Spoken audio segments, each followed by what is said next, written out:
আজকের ভিডিওতে আমরা আলোচনা করব কিভাবে সৌদি আরবের ভিসা সহজে এবং সঠিকভাবে চেক করবেন। ভিডিওটি খুবই গুরুত্বপূর্ণ, তাই ভিডিওটি শুরু থেকে শেষ পর্যন্ত মনোযোগ সহকারে দেখার অনুরোধ রইল। আর আপনি যদি আমার চ্যানেল নতুন হয়ে থাকেন তাহলে অবশ্যই চ্যানেলটি সাবস্ক্রাইব করে রাখুন যেন পরবর্তী আপডেটগুলো মিস না হয়। তো এই কাজটি কিন্তু আপনার হাতে থাকা স্মার্টফোন দিয়ে করতে পারবেন। সেক্ষেত্রে আপনি যে কোনো একটি ব্রাউজারে চলে যাবেন, ব্রাউজারে গিয়ে সার্চ করবেন visa.mofa.gov.sa। তো এই লিঙ্কটা ভিডিও ডেসক্রিপশন বক্সে দেওয়া থাকবে, সেখান থেকে আপনারা চাইলে কপি করে নিতে পারবেন। তো এটা লিখে সার্চ করবেন, সার্চ করার পর এরকম একটি পেজ আসবে। তো এখানে কিন্তু সম্পূর্ণ ভার্সনটা আরবি ফন্টে থাকতে পারে। এক্ষেত্রে আপনি কর্নারে দেখবেন ই নামে একটি অপশন আছে, এখানে ক্লিক করে ভার্সনটা চেঞ্জ করে নেবেন, সম্পূর্ণ ভার্সনটা ইংলিশ হয়ে যাবে। তো এখানে ক্লিক করে দিবেন, ক্লিক করার সাথে সাথে সম্পূর্ণ ভার্সনটা চেঞ্জ হয়ে ইংলিশ হয়ে যাবে। এরপর আপনি নিচে দেখবেন সার্ভিস ফর সিটিজেন্স অ্যান্ড রিসাইডেন্টস নামে একটি অপশন আছে, এখানে ক্লিক করবেন।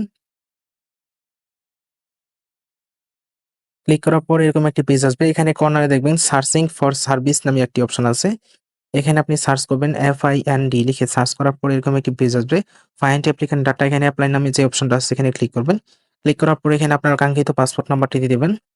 তো এখানে কিন্তু আগে প্রথমে আপনার অ্যাপ্লিকেশন যে কপিটা আছে সেটা কিন্তু ডাউনলোড করে নিতে হবে। সেখান থেকে অ্যাপ্লিকেশন নাম্বারটা কপি করে এবং পাসপোর্ট নাম্বার দিয়ে ভিসা কপিটা চেক করতে হবে এবং ভিসা কপিটা ডাউনলোডও করতে পারবেন। তো এখানে আপনি কারেক্ট ন্যাশনালিটি এখানে বাংলাদেশ সিলেক্ট করে দিবেন।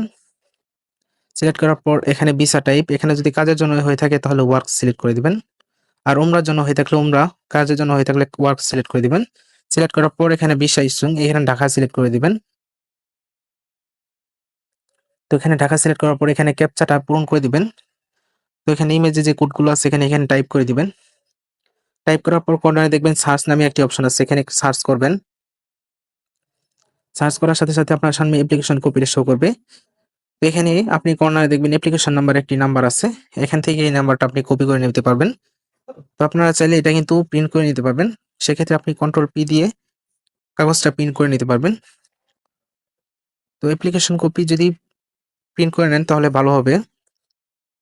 অ্যাপ্লিকেশন নাম্বারটা কপি করার পর আপনি আবার সেই ব্রাউজারে চলে যাবেন, ব্রাউজারে গিয়ে আবার সার্চ করবেন visa.mofa.gov.sa। তো এটা লিখে সার্চ করার পর এই কর্নারে দেখবেন অ্যাপ্লিকেশন নাম্বার নামে একটি অপশন আছে, এখানে আপনি ক্লিক করে ভিসা অ্যাপ্লিকেশন নাম্বার যে অপশনটা আছে এখানে ক্লিক করে দিবেন। এখানে কাঙ্ক্ষিত অ্যাপ্লিকেশন নাম্বার, ভিসার যে অ্যাপ্লিকেশন নাম্বার আছে এটা এখানে দিয়ে দিবেন। দেওয়ার পর এখানে পাসপোর্ট নাম্বারটি দিয়ে দিবেন। তো এখানে পাসপোর্ট নাম্বারটি দেওয়া হলে এখানে ইমেজ কোডটা ক্যাপচাটা পূরণ করে দিবেন। পূরণ করে দিয়ে এখানে সার্চ অপশনে ক্লিক করবেন।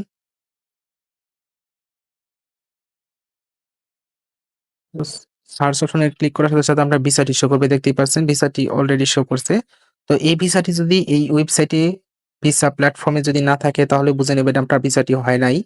তো এটা কিন্তু ভিসাটি একদম হয়ে গেছে। তো দেখতেই পাচ্ছেন ভিসাটি সম্পূর্ণ শো করছে, এটা আপনারা চাইলে প্রিন্ট করে নিতে পারবেন। এটা কন্ট্রোল পি দিয়ে আপনি প্রিন্ট করে নিতে পারবেন বা সেভও করে নিতে পারবেন।